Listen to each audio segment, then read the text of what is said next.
রাম নারায়ণ রাম।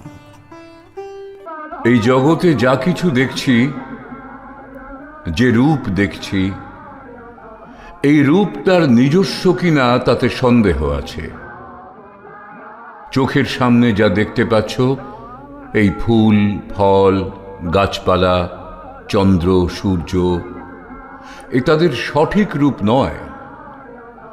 যখনকার যা দেখছ তার ওপর সঠিক বলে মন্তব্য করছো, সেটা ঠিক নয়। যা দেখছ তার পরিবর্তন আছে।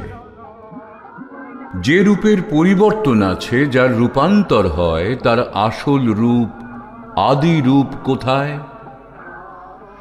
এই পরিদৃশ্যমান জগতের যে রূপ, যে ব্যাখ্যা, যে আখ্যা দেওয়া হয়, সেটা যে সব ঠিক তা নয়, যদিও সঠিকতার উপরেই নির্ভর করছে এই পরিবর্তন।